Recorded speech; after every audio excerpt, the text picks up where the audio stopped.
விட்டா வானத்தையே போய் தொட்டுற மாட்டேங்குதுங்க இந்த கிளை. வாங்கிட்டு வந்தச்சப்போ ரொம்ப குட்டியாக தான் இருந்துச்சு கீழே.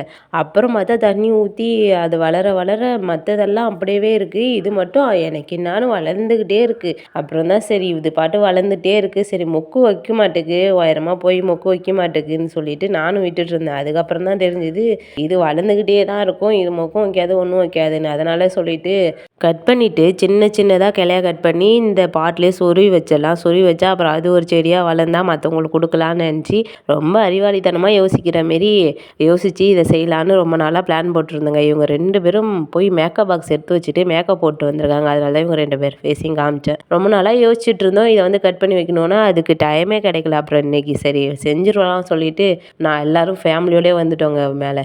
ஏன்னா ஆல்ரெடி அந்த பாட்டில் எல்லா மண் கலவையும் கலந்து வச்சுருக்கோமா, செடியும் நல்லா தானே இருக்குது. அதேமாரி இதையும் சொருவி வச்சா வேர் வச்சு வளர்ந்துரும் அப்படின்னு நிறைய யூடியூப்பில் பார்த்து வீடியோஸ் பார்த்து ஏமாந்து போய் தாங்க நாங்களும் இதை செஞ்சோம். கடைசியில் ஒரு 1 வீக்கு கழிச்சு 2 டேஸ்லேயே தெரிஞ்சிச்சு எல்லா இலையும் கீழே தொங்க ஆரம்பிச்சிச்சு. பார்த்தா ஒன்று கூட வேரும் வைக்கல ஒன்றும் வைக்கல, எல்லாம் காய தொடங்கி விட்டது. அதுக்கப்புறம் என்ன பண்ணுறது, பிடிங்கி எல்லாத்தையும் வெளில கடாசிட்டாங்க. ஆனால் பாருங்கள் எத்தனை 4 கிளை இந்த செடியும் விடாமல் அந்தண்ட பாட்டில் அந்த செடி கூட சேர்த்து சொருவி வச்சோம். எல்லாத்துலேயும் எதுவுமே வளரலைங்க. ஆனால் இது எப்படி வைக்கணும்னு தெரியல. யாருக்கா தெரிஞ்சால் கமெண்டில் சொல்லுங்கள், நாங்கள் ட்ரை பண்ணி பார்க்குறோம்.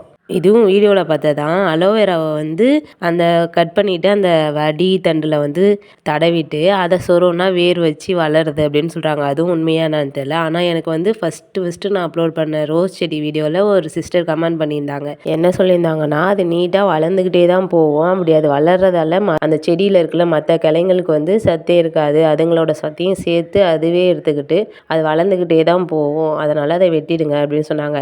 ஆனால் நாங்கள் அதுக்கு முன்னாடியே ஆர்வக்கோளாறுல நாங்கள் இன்னொரு செடி அதில் முளைய வைக்க போகிறோம்னு சொல்லி ஆல்ரெடி கட் பண்ணி எடுத்து இங்கே பாருங்கள் நட்டே வச்சுட்டோம். ஆனால் வீடியோ வந்து அப்லோட் பண்ணுறதுக்கு லேட் ஆகிடுச்சு. ஆனால் நாங்கள் என்னமோ இன்னொரு செடி உருவாக்குறதுக்கு தான் கட் பண்ணி வச்சோம். அந்த கட் பண்ணதுலேயும் நல்லது ஒன்று என்ன நடந்துச்சுன்னா, அது வரைக்கும் முக்கிய வைக்காமல் இருந்ததுங்க அதில் இருந்த மற்ற கிளையெல்லாம். இதை கட் பண்ணிட்டதுக்கப்புறம் அவங்க சொன்ன மாதிரியே அந்த சத்தெல்லாம் அந்த ஒரு கிளையே எடுத்துருந்துருக்கு. கட் பண்ணி முடித்ததும் கொஞ்சம் நாள் கழிச்சு அதிலே மொக்கு வைக்க ஆரம்பிச்சிச்சு. இப்போ பார்த்தீங்கன்னா நிறையவே மொக்கு வச்சுருக்கு. அதை நான் அப்கமிங் வீடியோவில் காமிக்கிறேன்.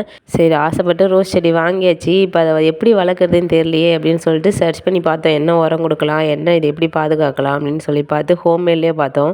அதை பார்த்து 2 நாளைக்கு தாங்க ஃபாலோ பண்ணோம். அதுக்கப்புறம் ஃபாலோ பண்ண முடியல. அப்புறம் நர்சரியிலேயே வந்து 10 ரூபா ஒரு பாக்கெட்டுன்னு சொல்லி 2 பாக்கெட் நாங்கள் வாங்கிட்டு வந்தோம். ஒரு உரம்னு சொல்லி கொடுத்தாங்க. அது என்னன்னே எனக்கும் தெரியல இன்னை வரைக்கும். அதை தான் இப்போ போட்டுட்ருக்கோம். அதை போட்டு தண்ணி ஊற்றிடுவோம் வாரத்துக்கு 2 டேஸு. அதில் தாங்க பூக்குது. அது என்ன உரம்னு தெரியல. ஆனால் நெக்ஸ்ட் வீடியோவில் அந்த உரத்தை நான் காமிக்கிறேங்க. செடிக்கு போடும்போது எவ்வளோ பூ பூத்துருக்கு பாருங்கள். அவ்வளோதாங்க இந்த வீடியோ. தேங்க்ஸ் ஃபார் வாட்சிங்.